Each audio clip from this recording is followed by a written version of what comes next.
Assalamualaikum warahmatullahi wabarakatuh. Perkenalkan, nama saya Andi Miftahul Jannah, mahasiswa Pendidikan Bahasa Indonesia, Fakultas Keguruan dan Ilmu Pendidikan. Pada kesempatan kali ini, saya akan memaparkan salah satu materi pembelajaran mengenai apresiasi prosa dan prosa fiksi. Baik, langsung saja kita bahas satu persatu.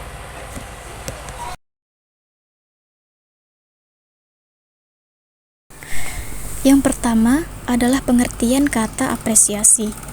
Apresiasi berasal dari bahasa Latin, yaitu apprecatio, yang berarti mengindahkan atau menghargai. Apresiasi artinya kesadaran terhadap nilai seni dan budaya, penilaian atau penghargaan terhadap sesuatu. Nah, jadi apresiasi itu adalah sebuah ungkapan penghargaan terhadap sebuah nilai, keindahan, kesungguhan maupun bentuk dari suatu hal tertentu.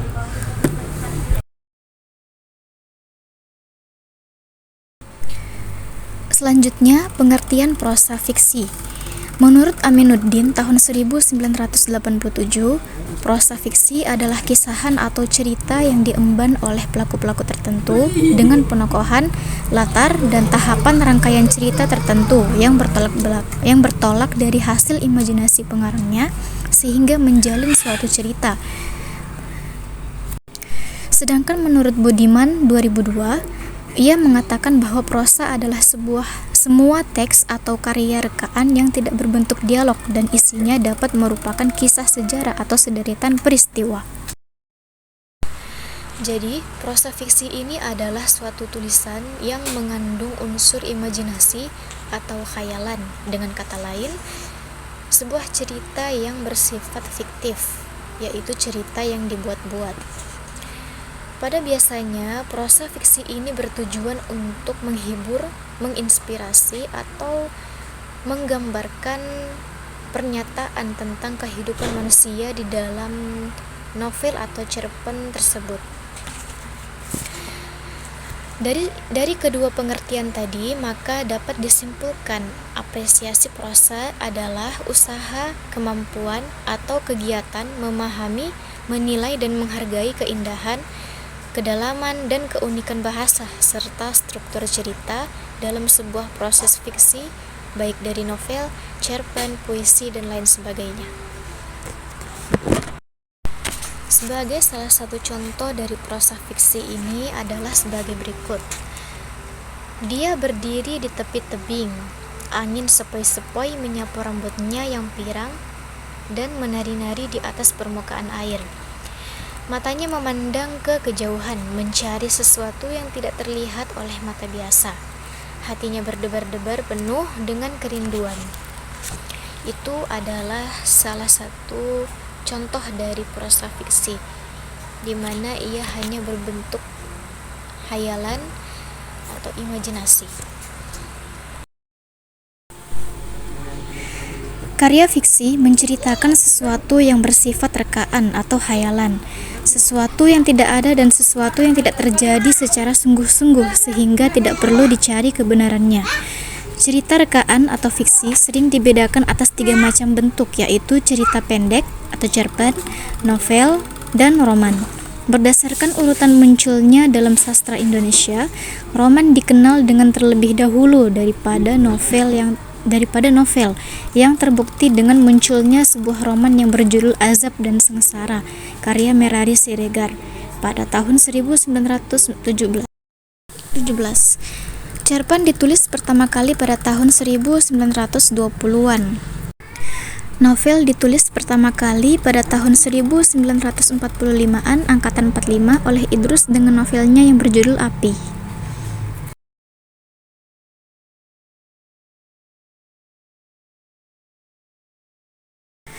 Selanjutnya, yaitu konsep fiksi. Fiksi dalam istilah umum yang sering disebut imajinatif, yaitu suatu karya walaupun dekat hubungannya dengan kehidupan orang tertentu atau peristiwa, tetapi imajinasi pengaranglah yang membentuknya. Fiksi berbeda dengan fakta. Fiksi merupakan sesuatu yang bukan nyata, melainkan ciptaan, membohongi, menghibur, atau kesan terdapat realita dengan maksud untuk mendidik. Pendapat dari Shipley tahun 1979.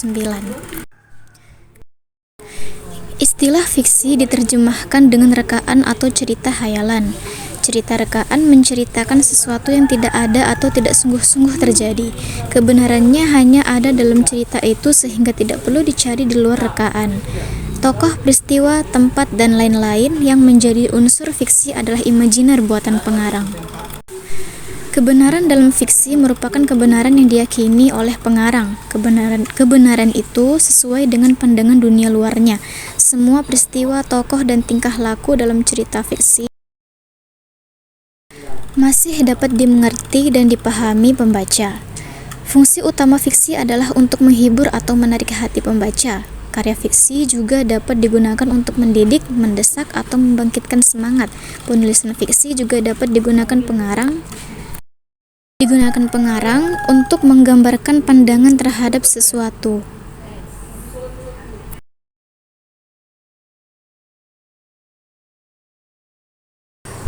Berikutnya, unsur pembangun prosa fiksi.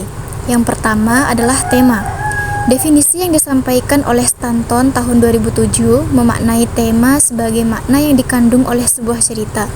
Tema adalah masalah hakiki manusia seperti cinta kasih, ketakutan, kebahagiaan, kesengsaraan, keterbatasan, dan sebagainya, menurut Walio tahun 2008. Jadi, tema itu adalah inti cerita atau pesan utama yang digambarkan sesuai dengan situasi dan kondisi dalam cerita. Sebagai contoh tema, yaitu misal sebuah novel berjudul Surat Kecil untuk Tuhan. Di dalam ceritanya mengisahkan dua orang anak yatim piatu yang bekerja sebagai pengamen jalanan untuk bertahan hidup. Namun, kejadian naas menimpa keduanya, di mana sang kakak menjadi korban penjualan organ tubuh di pasar gelap, hingga akhirnya mereka berpisah tanpa keterangan dan tanpa kejelasan. Nah, maka tema yang diangkat dalam novel ini adalah perjuangan dan kehilangan. Yang kedua, alur atau plot. Alur atau plot adalah pengaturan urutan peristiwa pembentuk cerita yang menunjukkan adanya hubungan kausalitas. Plot memegang peranan penting dalam cerita. Fungsi plot adalah memberikan penguatan dalam proses membangun cerita. Alur atau plot dibagi menjadi 3, yaitu alur maju, alur mundur, dan alur maju mundur. Alur maju yaitu misalnya di dalam sebuah novel mengisahkan kehidupan tokoh dari kecil hingga dewasa, atau dari orang biasa sampai menjadi orang yang sukses, dan itu termasuk alur maju. Kemudian alur mundur. Sebagai contoh misalnya dari novel fiksi yang pernah saya baca, di dalamnya itu menceritakan seorang anak SMA yang menemukan cermin keramat di sekolahnya, di gudang sekolahnya, di mana cermin tersebut bisa menghantarkan seseorang ke masa lalu atau ke masa lampau bagi sesiapa saja yang menyentuhnya, dan dapat kembali ke masa semula apabila ia kembali menyentuh cermin tersebut. Kemudian alur maju mundur. Misalnya cerita masa kini tetapi diimbangi dengan flashback atau putaran kisah sebelumnya.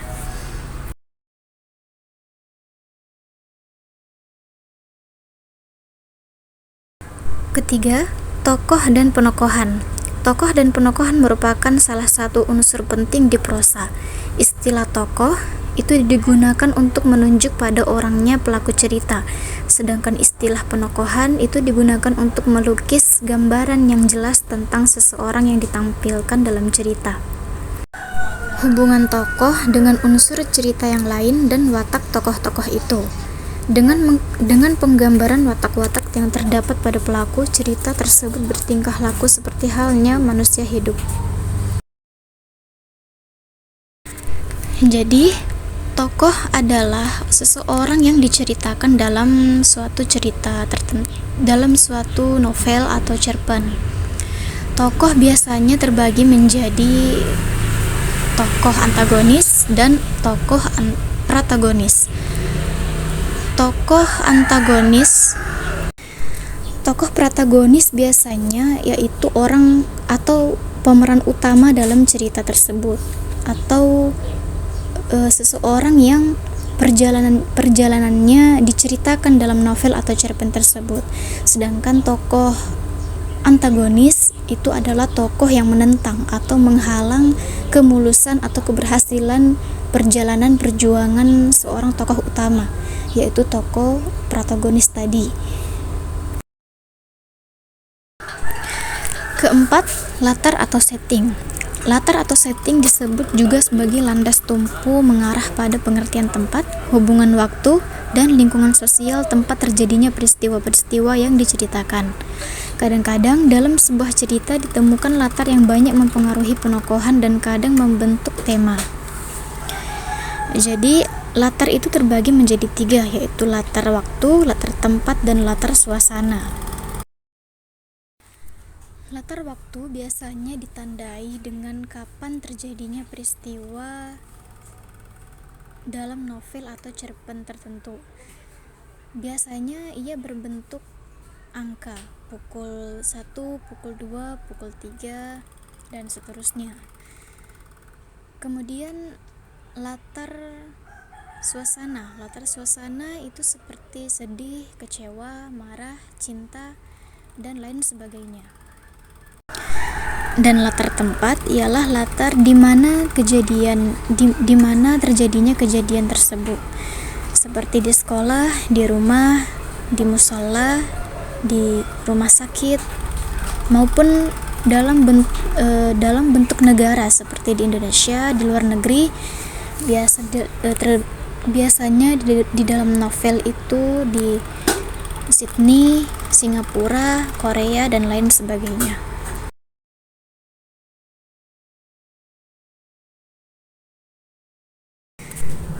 Kemudian yang kelima, ada sudut pandang.